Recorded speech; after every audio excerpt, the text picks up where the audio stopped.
First of all, you don't know me. We're all about that high school drama girl, all about them high school queens. We'll take you for a ride in our comic girl, cheering for the right team. Drama queens, smart girl, rough girl, fashion but you're tough girl. You could sit with us, girl. Drama queens, drama queens, drama queens, drama queens, drama queens.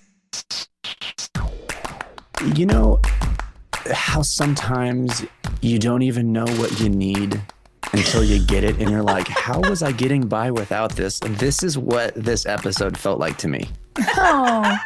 This episode was so much fun. I mean, listen, we got a lot to get into, so let me just break it down. It's season 8, episode 12, The Drinks We Drank Last Night. It aired January 25th, 2011. Synopsis reads, after a wild night out on the town for her bachelorette party, Brooke and the girls try to piece together the night before while looking for Brooke's missing engagement ring and dealing with the aftermath the day of Brooke and Julian's rehearsal. The girls at the bachelorette party take something from Nathan's professor, prompting Nathan to confront him. Also, a dog rides a skateboard. Directed by the one and only Chad Graves, written by Shayna Fewell. Shayna, who moved on to Outlander, which we love. She's so good. Okay, done. guys, this was so fun to watch because obviously I was so pregnant that I was hardly in the episode. I mean, I remember showing up for a couple of the search party moments that we did, and then I remember coming to the beach house and looking at the complete disarray that Haley shows up in, and that was fun. But all of the partying stuff, all of the feather boa stuff, like all the bull riding, all of it, I missed. I wasn't there. And it was so fun to watch. You guys did great. It was such a blast. We had such a good time on this episode. And, you know, when you're on your 12th episode of the season, you're essentially halfway through. People are usually a little tired. Yeah. And you know, the sleeplessness for 6 months is getting to you. And this episode, I mean, it was like a shot of adrenaline for us. It was so fun and so silly. And, you know, whether it was dancing on the table at the frat house or stealing the ice cream truck, I still don't know where that came from. It's just, it was sort of like Shayna took the idea of The Hangover and ran with it for the girls. And I loved it. Had The Hangover come out yet? I think it must have. I think so. Wasn't that 2006? Oh my gosh, did you actually just whip out the correct release year of The Hangover? It was a total gut assumption. I will be amazed if I'm correct about that. That's incredible if you're right. 2009, you were It's an close. upside down 6. That's what my brain, I'm dyslexic. Okay. See, it works. All right, so we had a little inspiration perhaps from The Hangover. One thing, just sort of a general note about the whole episode that I so appreciated was no one was trying to look good. I say this about your comedy a lot, Joy, that I see you go for it. You know, there's no vanity in comedy. Yeah, at least there's no vanity in good comedy. Right. And everyone really leaned into it and was not concerned with my angle. Do I look okay? It was just everyone swung for the fences. And as a result, it is just so funny to see. The physical comedy in this one was great. Yeah, you nailed that. That's absolutely right. I didn't think about that until you just said it, but it's one of the main reasons why it works so well is that to have a room full of women and no vanity, that's exciting. That's really exciting to watch. Well, and then the sort of BTS comedy that you don't see on screen is that instead of coming in, you know, every third take because we're in the South and everyone's sweating to give us touch-ups, our hair and makeup team is actually coming in to make sure we look worse, to, you know, make sure the smeared lipstick is there, to make sure, you know, your hair's lopsided. And it was really fun to get to do that because there was, I mean, listen, the CW gets made fun of for it all the time, that everybody has to look good always, even if they're running from vampires or like, you know, underwater. And it's nice to be able to really lean into being a hot mess. Oh, I don't think we ever would have done that the first few seasons. No way. We wouldn't, I don't think we would have been allowed to. They would have seen one day of dailies and been like, reshoots. But speaking of the CW, I laughed out loud and have in my notes that day spa is wall-to-wall hot masseurs. And I was like, this is the most CW. That's my note, is this is the most CW day spa of all time. Yes. Only Alex could have arranged that. There wasn't a dude over 28. Everyone had less than 10% body fat. Everyone had a good tan. It was hilarious to me. Yeah. It was like a calendar audition for just hot shirtless dudes. It probably was.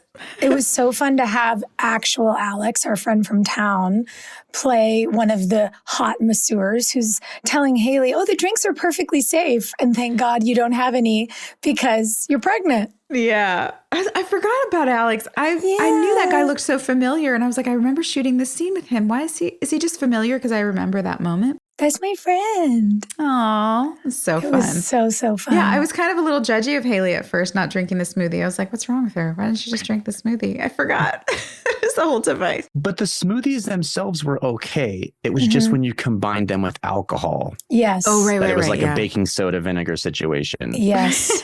They were some sort of wellness tonic. What the hell kind of smoothie can't be mixed with alcohol? That's what I want to know. The unraveling of that with Alex is so good because everyone looks at her like, what the hell was in those drinks? And she goes, I don't know. Someone goes, what was in those energy drinks? And she goes, I don't know. Energy? And clearly no one in the room is satisfied with that answer. And she's like, I'll go find out. And leaves. She had some great one-liners, great moments in this episode. I feel like everybody really had their own unique moment. Like Lisa getting the tattoo was so great. And her spinning around in circles trying to see her. Like a puppy. Yep. And Jana was great. And again, she's so consistent with Alex Dupre's inconsistency that it's really endearing. That you never know what you're going to get. Is she pulling a trick? Is she being manipulative? Is she being really sincere? I don't know at this point. I never know what to expect from her, but I really liked her vibe in this episode. And that nice moment towards the end where it just sort of showed that she's not dumb and she's not totally unaware when she's like, I know why I got invited and that's okay. I just want to be around some friends. It was like, oh, like you said, it's like she's consistently inconsistent, because that was a moment where I went, now that's a person I can root for. Yeah, she needs real friends. So she knows it at the root of it. That's why she's doing everything. Yeah. Which makes it consistent, even in the inconsistency. And by the way, the fact that when somebody says, who got a tattoo, everybody looks at different parts of their body. The first place she goes is down her pants. Down the pants. The opening scene with Yusuf was so funny. And my favorite part of it is I think you're kind of just talking to yourself. You're looking in the bathroom mirror, what the hell just happened? And then from off camera, we just hear, shut up. Yeah. And the camera pans over to nothing but the feet of Miss Sharon Lawrence sticking out of the bathtub. That was so funny. And you're like, why the hell are you even here? It was such a good moment. That visual, though, of Sylvia just passed out with her feet kicking out, I loved. I was thrown off a little, though, because I thought, and I went back to check. I was like, did we miss an episode in between the last one and this one? So I guess we had a hiatus or something, because we didn't acknowledge the entire storm and the car accident and Brooke almost dying. It was very dramatic. That was a lot to overlook. Yeah, we don't have any of the post-accident hospital stuff, I guess, because we'd done so much of it with Quinn and Clay. But it was funny. The only mention is you, Joy, when Haley's talking to Nathan and you go, she's just been through so much this year. And he's like, yeah. And that's it. That's it. I know. There were several kind of throwaway moments of recap stuff, like Alex saying, well, it's no secret I tried to kill myself, so blah, blah, blah, whatever she said after that. I was like, whoa, it's just kind of abrasive, I guess, to just come right out with it. I mean, I guess if that's your experience, you can own it however you like to, but it kind of struck me as aggressive. I don't know. And then what was the other one? Chantel. When she was like, look, it's me after I was shot. Remember the water balloon hits her? And she's like, it's me, shot. I was like, ooh, That is really blunt. I mean, okay. I guess if you're not laughing, you're crying. I think so. That's true. I think so. We grazed over all the trauma in this episode just so that we could get to the comedy. Yeah. And I have to say, because I had the same moment where I thought, I think Quinn's in the back of the car and there's a conversation happening. And I just found myself going, wow, we haven't seen her talk to anyone about the like knockdown drag out fight. And she almost died with the stalker at that. Like, that's crazy. Yeah. But I have to say, given the nature of this episode, I was okay with that. Yeah. Because I loved this ride. I appreciated that we didn't have to get off it to service any other past stories. Yes. It was just like, we're going to be fun for 42 minutes and that's all we're going to do. And that was great. Because truly, it has been so heavy like lately that it was nice to have like a palate cleanser of friends being friends and getting into trouble. We didn't even bounce around to any different storylines. I mean, it was just this the whole episode, right? A little Nathan and Kellerman. Oh, Nathan and Kellerman, so little bit, but it all tied together in the end. Yes. So it was really actually necessary. It wasn't like separated. Yeah, I really enjoyed that. You two had a really funny bit in that kind of opening sequence when Brooke realizes there's a phone number written on her leg. Yeah. And Haley does the most mom thing where she just reaches down and smudges it with her finger and she goes, oh, and then puts her finger in her mouth to taste it and goes, oh, it's chocolate. And Brooke goes, did you just taste that? And you just so nonchalantly go, I'm pregnant. But it's also such a mom thing, right? Because you become so desensitized to like having boogers, vomit, pee, everything on you that it's like, what's a little questionable chocolate? You know? Yeah, like whatever this is, how bad could it be? And honestly, major points for Dave Navarro. Dude. He really came to play. And he was such a good sport and he was so funny and he really leaned in. Yeah. He did. He got saddled with some horrible lines. Yeah. I wrote down the one he says like the first time we see him and when he's leaving clothes over bros because he's been locked in there. He's like a grown man who can't figure out how to get out. Anyways, he goes, Brooke, you were amazing. I can't remember the last time I busted through that many condoms in one night. Oof. Can you imagine like you're going to be a 1-episode guest star on a show. You already are a public figure. And that's like when you first get the sides and you're excited and you read that line. I would love to know what Dave Navarro thought of that. Because you know it's going to mean something else, but it's still it's so heavy-handed and gross. We needed it though. It was good. It was good for drama. Well, and the panic, because he did it in a way that almost like in The Sixth Sense, when you realize he's been dead the whole time and you go, oh my God, now I'm seeing things I didn't see. He delivers the line.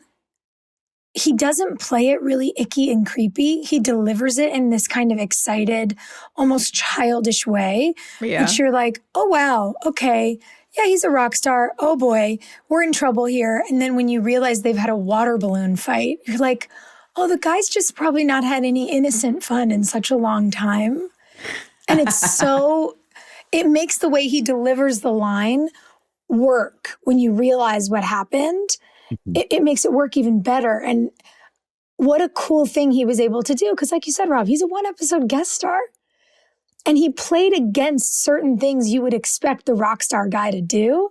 And I really give him props for that. Yeah, it runs parallel to what I was saying about all of you women, that no one clung to any sense of vanity at all and just went all in on the comedy. Yeah. That's an easy, especially I think if you're like a greener actor, to be like, oh, this is the line where I say it like sexy or cool. Yeah. Where I'm going to be like, yeah. Yeah. No. And he, like you said, he didn't at all. He said it so nonchalantly that it worked. It's just funny because like there are so many ways to say, hey, I had a really fun time throwing water balloons with you last night.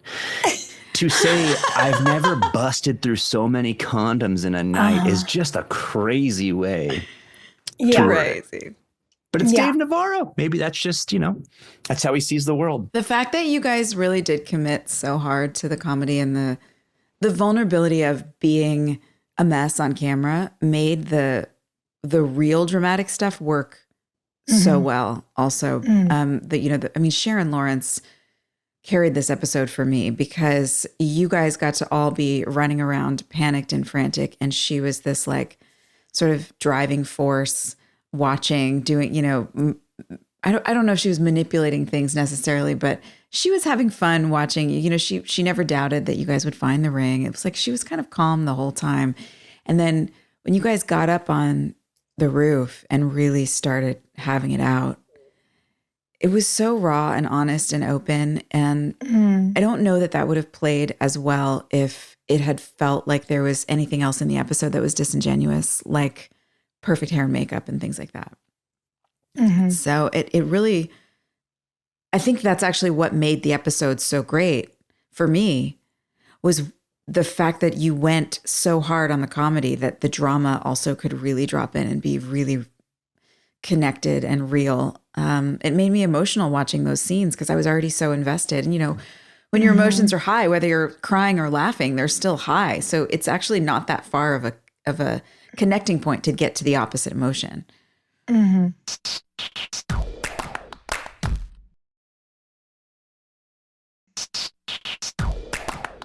The ending of that, you guys yelling at each other, that gut punch about well, you're not going to be able to give my son a family. It was like, no, that's about as low as you can hit, man.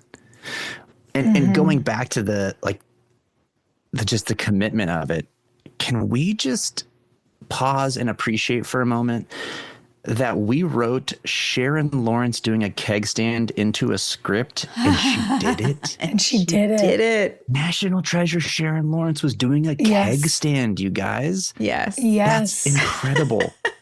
That cut from all of us dancing on the table over to her, I was like taking a sip of water and literally did a spit take in my own house, unwitnessed. But I was like, oh my God, it shocked me in the best way. And I think what I loved about it is you see Brooke and Sylvia kind of at war and trying to figure out how to relate to each other. And in that way, some of the stuff that we know has made Sylvia so sad, it almost feels even better that she's there. Brooke's like, why are you here? And Sylvia says, you asked me, you invited me, they're trying to piece it all together. And watching her in that sort of montage with the girls, I felt like I got to see Sylvia have an experience that she didn't get to have when she was younger. Yeah. She's lonely and she got to be one of the girls for the night. And in a weird way, Sylvia and Alex Dupre are kind of having similar experiences. And even though there's been tension or might be tension, they really are still being welcomed in for who they are.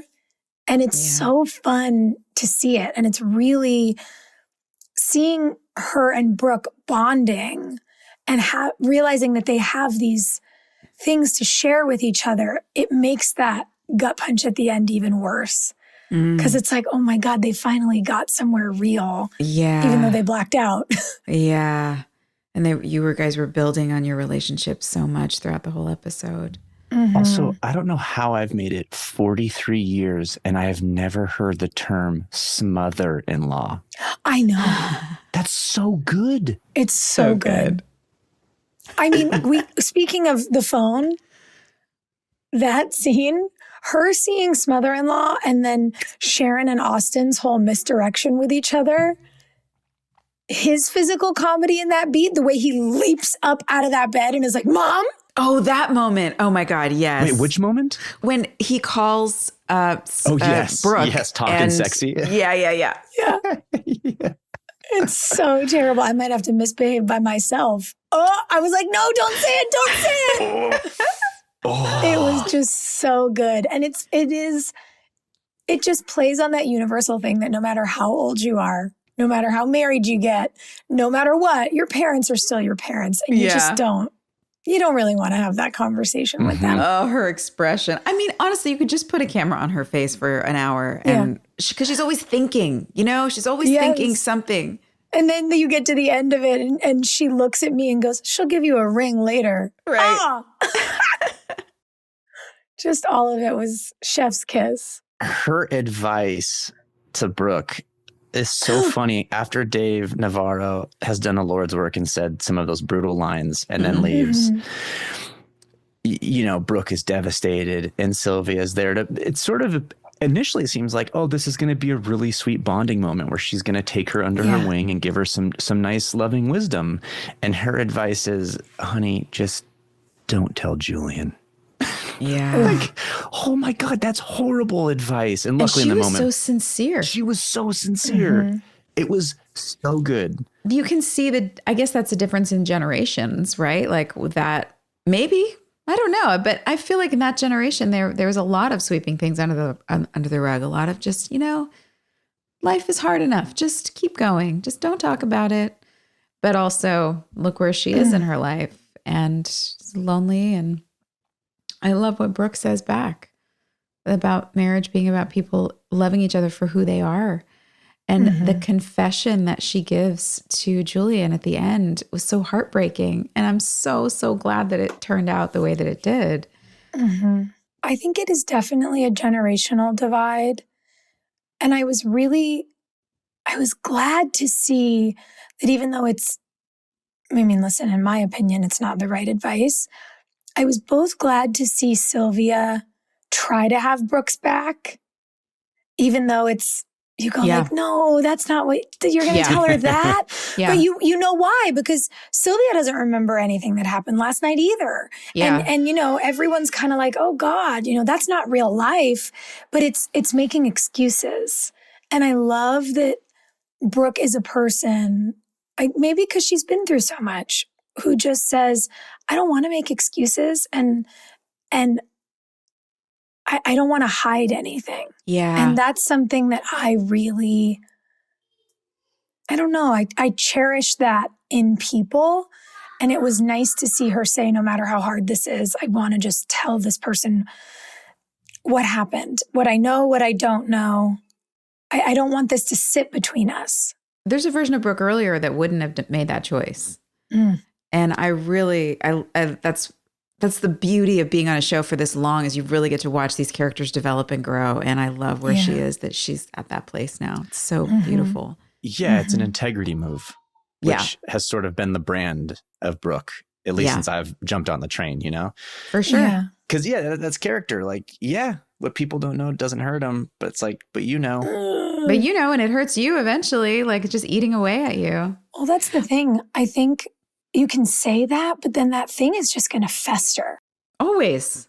Oh, and it's like, I don't want to live a festery life. That's not the word I want to describe my life with. It's not respectful. It's not loving, because you're not protecting someone. You're protecting your own comfort. That's what you're protecting. Yeah. You are avoiding potentially making someone upset and ruining something you love.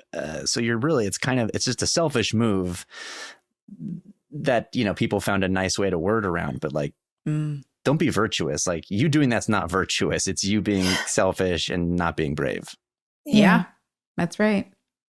Okay. Well, let me ask though, I have never been blackout drunk where I really don't remember anything. I don't know if you guys have, but when Brooke was really freaked out about kissing this guy, for me, I was like, oh, free pass. Like, she was totally blacked out. How could she ever remember? Like, you don't know what you're doing when you're blacked out. Why is she so upset about this? I don't know. That was my knee-jerk reaction. And I was like, I guess I'd be upset that my partner got that drunk. But then you're like, but somebody did, like, this was an accident. It's not like I went out and intentionally binge drank until like, that's a huge problem. I didn't take 9 tequila shots to black out. No, that's a different issue. Here's the thing that I think, and I actually do think, even though the episode was rooted in so much comedy, we did a good job with this. I think the thing that's the most disconcerting is that she doesn't know what happened. Yeah. To not know what's happened to you is so scary. So scary. And I really think there's something in that, because then you're going, even though I know I wasn't in a place where I could have chosen it, did I somehow choose it? Did it happen to me? And I didn't choose it? And then that's also awful. And so I think it's the not knowing and the idea that in a block of time that you cannot recall. You might have hurt someone you love. Like, it's scary thing on scary thing on scary thing. And that felt so important to be sort of rooted in. And then the comedy got to build around it of this essentially a scavenger hunt in reverse. You know, we'll go to the tattoo shop. We'll figure out where the piercing came from. Wait, fun. She came in here with the nickname Boots. So where were we before? And like, and it just keeps going. And it's so great. Funny. But I like that the root of the comedy is a true thing. Yeah, super important for Brooke to live in that space for sure of the insecurity of not knowing what happened and what's going to happen as a result of what happened. I think just as an objective viewer, there was no world in which I thought Julian would blame her for that because she didn't do this on purpose. Right. I don't know. I was curious what you guys might think about that. Yes, and is it an excuse to go, I just got really drunk? It's like, but she didn't. She just did a normal amount of drinking where you could still be like, although she did. It's like she recognized Julian. Yeah, she didn't remember things. Like that's not. But that's because of the smoothie. She was ambushed. She accidentally drugged herself. She was smoothie ambushed. Yeah, I don't know. It's kind of 6 of one, half a dozen of the other, right? Yeah. Where it's like you don't exactly get a pass, but you also can't be completely punished.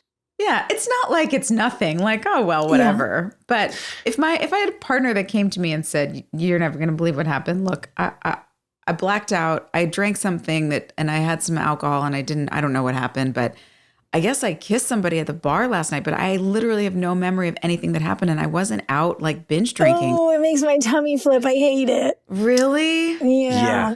I think here's the thing. If there's a genuine like chemical reaction that wasn't planned and had merit, that's one thing.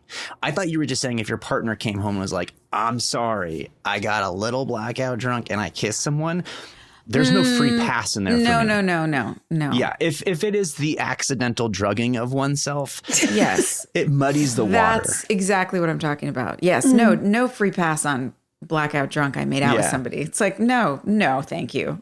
I choose not to have this in my life. Here's what I think is tricky. We watched the episode, so we know all of this was harmless. And then we know it turned out to be Julian in the first place. I had forgotten that. And because we watch the girls and we know these girls and we're like, there was no malintent here, I think we're more likely to give them a pass. Yeah. I think if this happened to you in your real life, you would be hurt. I would be upset. You know? I would also be like, what the hell? Like, you got drugged by a smoothie? Like, what? Yeah, it's like, it's tricky. And I think that's part of it. I think it's part of the reason why people that are involved in something can say and mean it. It wasn't like that. Yeah. We didn't realize, and then everybody blacked out, and you'll go, oh, okay. But if you heard about this through the grapevine, like a friend of a friend's sister, you'd be like, what the that's not okay. Yeah. So we give more of a pass to the people that we know because we know what kind of people they are. That's exactly right. And I think it's why people judge strangers so intensely, because maybe you're judging strangers as you are and not as they are. And that's part of the thing with TV. I think because you get to know a character, you know their heart, you know their moral compass, you see them as more of a whole person. And so I'm realizing as we're sitting here and we're like, yeah, but how great. And she was right and good for them. And it's like, yeah, if we heard this about a stranger, we'd probably be 100%. Way less patient. Oh, yeah. If a buddy came to me and went like, oh, yeah, the new girl I'm dating, I guess she had a bad smoothie that reacted to some booze she drank and she made out with a dude at the bar. There's just no way in hell I'm going, that's unfortunate, man. You should cut her some slack. Like, that sounds so outlandish and absurd. Right. But isn't that crazy? Because it could literally be this exact situation. And if you'd watched the episode, you'd be like, oh, no, absolutely not. Nothing bad happened. Those poor girls. How funny. This will be a great story in 10 years. And that's what's so funny to me is I think we give more of a pass, to the characters because we actually watch it happen and we know they're good people, which ironically is true of people in the world. Usually, I would hope that they're good people, but we're so like, that sounds real far-fetched. Well, also because it's TV and we're not logic proofing everything. Because the fact is, I don't know of any vegetables or fruits that when combined with alcohol make you black out. Like, unless they put a little like Benadryl in your smoothie. Exactly. I don't understand the chemistry of that. A valerian root? And there probably isn't any. Right. A valerian root. Yeah. It's so funny. You do. In order to be a viewer, you have to be willing to suspend disbelief. Yeah. And that's part of what makes it kind of fun.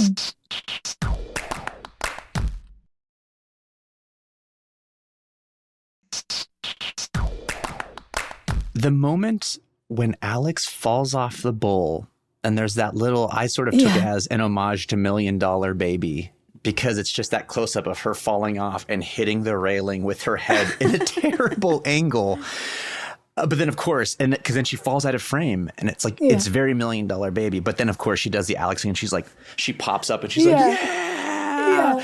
It was so funny. I thought that was a little wink, and I enjoyed the heck out of that. Super great. I have never ridden a mechanical bull. Have you? I mean, how did that go for you? You guys have done that? Yes. The famous saddle ranch in LA. Yeah. I lived right there. I used to live right behind it. There's only so many ways you can impress a gal, and sometimes you just got to get up on that mechanical bull and show her what you think you're made of. Did they have speed control on that when they were filming this episode for you guys? I'm sure. Totally. Okay. I don't know how it goes. If it's like a ride that just goes at its own, you never know what to expect. No, it has levels. Okay. And there's someone manning the controls. So if you show up and like you're cocky, you are going to get bucked in a big way. Oh my gosh. Whereas if it's like someone puts their grandma on it, they can be very gentle with it and make sure she doesn't, hurt herself. Okay. Was this a carnival job you had at one time, Rob?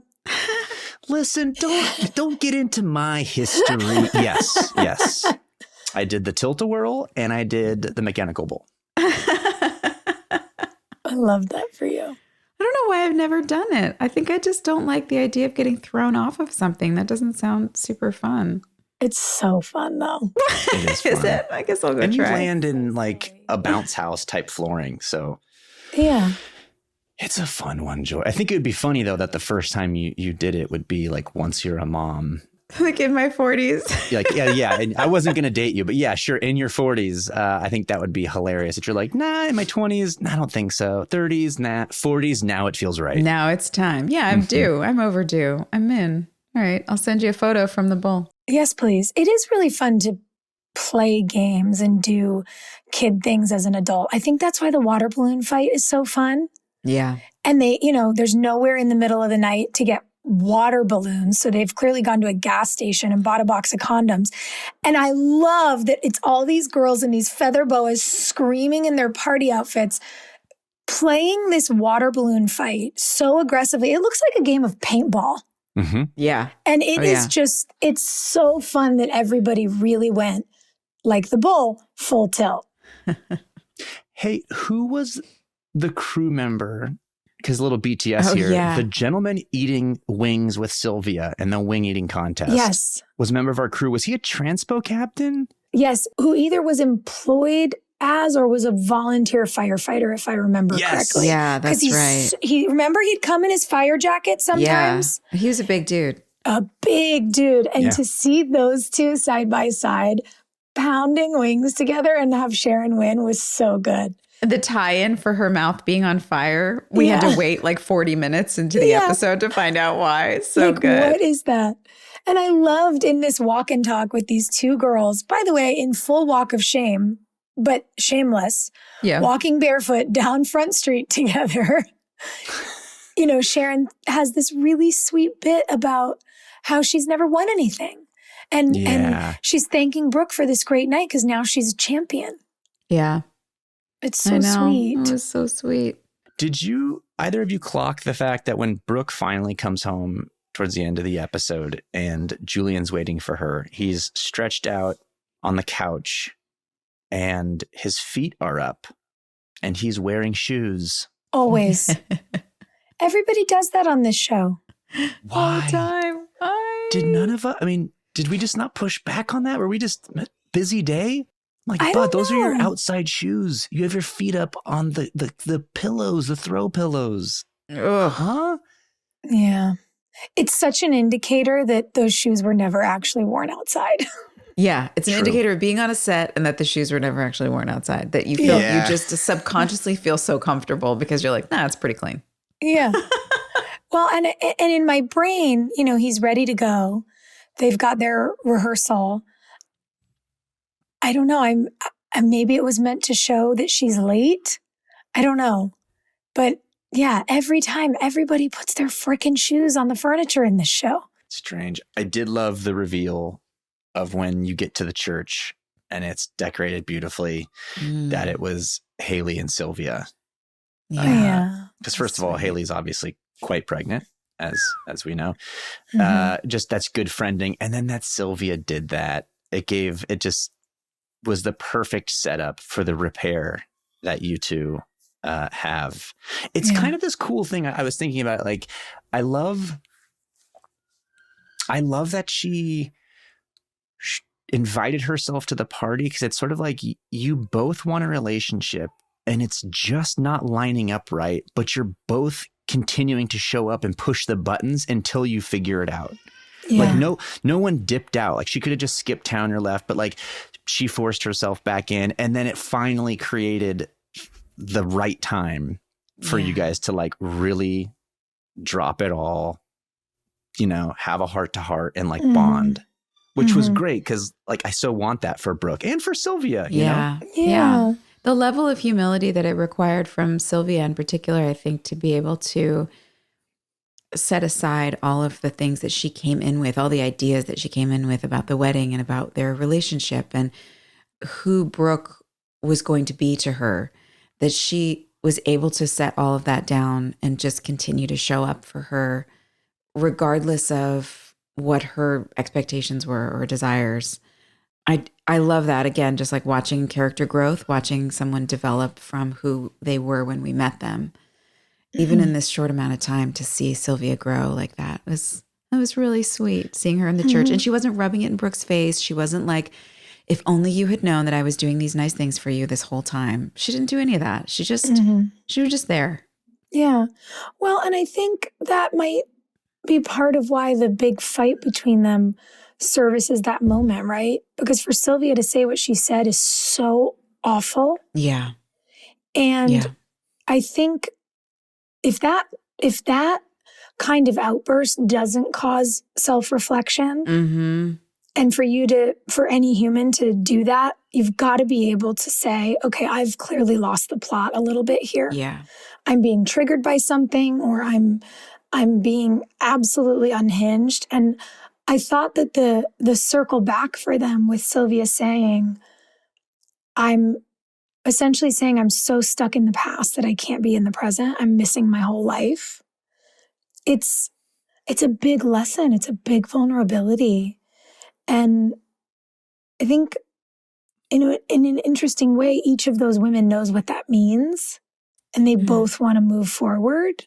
Yeah. Brooke references it a little bit with, the Lucas and Peyton of it all earlier in the episode. And when you think about how many years Brooke didn't let anyone in because she didn't want to get hurt again, the circumstances are different, but she knows what Sylvia is talking about. And in a way, I think it had to be these two women who could help each other kind of get to the next phase of their lives. Because in this instance, Sylvia's helping Brooke, accept that her best friend is never going to move home. Yeah. And that's hard. Yeah. And, asterisk on that, of sucks course. That, there were behind the scenes politics, because at the time we were told that our friends who played those characters were invited back for this episode and turned it down. And, years, really? All this time. Yeah. And I remember even at the time hearing that, and our shooting schedules were so crazy and whatnot. And I knew if I knew that wasn't true, I'd be so upset. So I didn't ask Hilarie until like a couple weeks after we filmed the wedding if that was true. I was like, hey, I just like want to know. I won't say anything. And, we didn't talk about it publicly for years, but like, even then I was like, oh, I'm really sad if this isn't true. I'd rather think they were going to come and then we're unavailable because of other things they're shooting than think that the grownups in the room are so petty they're not even going to be invited. Yeah. And like, it's interesting that in a way we were processing something on camera that we were processing off too, And I think it's another example of Brooke's integrity and her just high-roading the hell out of the situation because, I mean, look at what was said, right? Like what she threw in Sylvia's face is the truth. So it wasn't mean. Listen, the way she delivered the message was kind of devoid of compassion, but she was speaking to a behavioral choice. And what Sylvia did was cruel. She attacked something that's out of Brooke's control. There's nothing actionable for Brooke to do there. It was a very, very mean thing to do. So I think her decorating the church was a nice gesture in the right direction. I think where I really saw grace was in how Brooke handled it. Like that was the appropriate move for Sylvia to begin a repair. And I think to see Brooke be able to accept it, that was where I saw the grace in the scene because she, to me, was the one who really got really, really wronged. Yeah. That's a nice observation, Rob. I'm listening to you talk thinking, God, I'm just so glad Rob is a dad. I'm just really glad you're raising kids, Thanks, buddy. To have good men in our corner that want to really analyze emotions and things is like, oh, that's so nice. Yeah. I'm so glad that the camera doesn't pan over right now and you see my 3-year-old drinking Mountain Dew and lighting fireworks off by himself. So let's just stick with that narrative you've got. Keep the frame right here. Okay. Well, thanks for saying that. I appreciate it. And I liked the button on the end of it all with Haley being asked to be the maid of honor. Yeah. Yeah, so sweet. She's the one who showed up. Yeah. And it has been a really sort of special amount of time, right? We've gotten all of our season 7, we've gotten half of our season 8 to get to see Brooke and Haley's friendship. Not that it wasn't there before. It's always been, since we became friends early, it's been a great relationship. But I think for both of these women who've been juggling a lot and going through a lot in these last 2 years, let's call it, to have a moment, it sort of was like, oh, it's the first moment where they've really gotten to pause and talk about their friendship because they've been so busy living it. Yeah. And it felt really sweet. And putting out fires. Yeah. Yeah, I really liked that. They've had so much going on and it wasn't even a long scene, but I loved that we got to have it. And I like that we were up in that balcony kind of removed from everything. Yeah. You know that quote? I've been thinking about it a lot lately. If they wanted to, they would. Have you heard that one?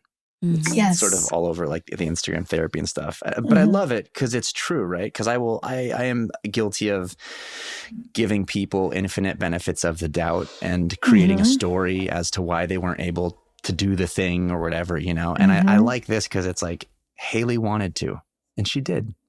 Yeah. She didn't talk about it. She just showed up for her friend. Yeah.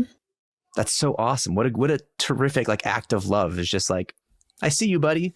I'm here to make your day special. Didn't make big fanfare about it. Just quietly doing work. Yeah. That's great. I always appreciate that. That's so nice. It is really nice.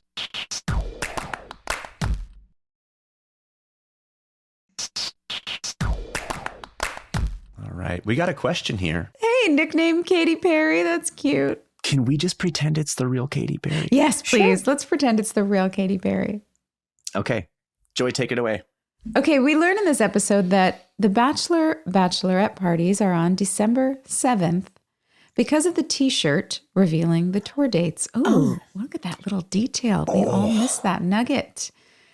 However, there are no Christmas decorations in anyone's homes or the stores or the town. Was this an oversight, or why was December 7th chosen as the wedding date? Oh, I do not know. Can I just tell you, Katy Perry, the musical genius, I Kissed a Girl, all the other songs we know and love. You pay such good attention to detail. Yes. And I just, yes. besides your musical prowess, like, you're a great viewer. So thank you. I'm really impressed by this question. I didn't notice any of that. The only thing I could think was that an actual tour shirt of Dave Navarro's? Because if it was, then it was just because that was but that band didn't go to Wilmington, right? No, definitely not. Because we had to make a Tree Hill. Tree Hill. What am I saying? Yeah. So they had to make that. And when did this stuff air though? I guess this is after hiatus, so we would have aired this in December for fans. Well, I don't know because it says up here. Oh yeah, when was the air date? It aired January 25th. Weird. That just seems like an oversight. We might have had to film this before our holiday break. So yeah, I wonder if it was an actual Jane's Addiction shirt and maybe they just ironed Tree Hill over another city. I wonder if the art department if we were actually filming on December 7th, that was the day they were making the t-shirt and they were like, so it was like an inside December joke. 7th. I guess. Who knows? I don't know. We never did any holiday anything on our show. No, we only did Thanksgiving and Halloween. That's right. What are you doing? Christmas episodes are so much fun. So Do you guys, fun. am I the only one who loves a Christmas episode? Oh, yeah. I love it. I feel like the reason we didn't is because the decorations are so expensive and they have to go up all over town and inside homes and outside homes and across the street. Like, with the things that I just think they wouldn't have spent the money for an episode. It's like, that's why people make Christmas movies because the entire movie, so much decoration. The decorations are up the whole time. So it's worth the money. But we could have done what do they call it? A bottle episode, a capsule episode? Yeah, where it's just all in one place and, Yeah, you could have decorated one block of Front Street and then had us all at Nathan and Haley's again or something. Yeah. Oh, missed opportunity. We have a Valentine's one coming up apparently, though. That's kind of fun. We do. Well, we sure do. Oh, and Jamie did create that Christmas for Lydia when she died. He created that little Christmas tree, Christmas in July. But let's be honest. He half-assed it. It was a real letdown. That 5-year-old. Let's critique the work of a 5-year-old. Oh, gosh. Honorable mention, most likely to. What do we want to do first? Dog on a skateboard. He was utterly professional. Skateboard. Oh my goodness. Honestly, I would give my honorable mention to all of our background actors in this episode because the parties wouldn't have worked if they weren't all so great. From the frat boys to the people at the Mechanical Bull Bar, everybody doing the wings, even the lovely girl who played the bartender. When I'm freaking out about how I kissed someone because I'm engaged, and she goes, "Yeah, you told me like 1,000,000 times." Everybody was so good, and you just can't shoot an episode that relies on a crowd without a great crowd. So hats off to all the people who helped make us look nuts this week. Yeah. Did anyone else notice that the frat house was Delta Beta DB? And I was like, was that a joke because frat boys are often douchebags? Oh. Or is it just because it's just not a real fraternity and they just made it up haphazardly? But I was curious to see the way they portrayed the guys, because if they were real dinguses, I'd be like, oh, Shayna, good one. But that's funny. We should ask her. Da Vinci Code something that's not there. My honorable mention is just going to go to Shayna, the writer of the episode, because she just nailed it. And all the little details, every character had their shining moment. She wove in the drama and the comedy so masterfully. It was a really, really well written episode from top to bottom. Yeah. Yeah. Shall we spin a wheel? Let's do it. Spin. Ooh. Most likely to order dessert before dinner. Rob. Yeah, if we're going real life. Robert Buckley, ladies and gentlemen. Yeah, I have zero impulse control around food, so I'm going to say in real life, it's probably me. And what would your dessert of choice be, sir? Listen, if it's a place that makes a legitimate churro, say no more. How about you? You're at a restaurant. They go, hey, we have an amazing pastry chef. We can make anything in the world immediately. What would you like? Oh, anything immediately? Yup. Oh, man. It's like a food genie. But you only get one wish, and it has to be dessert. Soph? I had an answer, and then when you said anything in the world, immediately a chocolate crepe popped into my head. So I changed my answer to a crepe. Okay. I really like pavlova. Oh, pavlova's good. You're up in Portland. Do you go to Papa Hayden ever? No. Okay, there's a restaurant there, unless it closed during COVID. It's called Papa Hayden, and they do unbelievable desserts. And they do this really great. They have like a baked Alaska. They have pavlova. Say less. Well, you'll go. You'll enjoy it. You'll go. You'll enjoy. Get the pavlova. Well, gang, as usual, I managed to force food into the episode, so I think that checks the last of our boxes. Thanks for joining us, everyone. Thanks, everybody. We'll see you next week for season 8, episode 13, The Other Half of Me. Bye. Bye. Hey, thanks for listening. Don't forget to leave us a review. You can also follow us on Instagram at Drama Queens OTH. Or email us at dramaqueens@iHeartRadio.com. See you next time. We're all about that high school drama girl, all about them high school queens.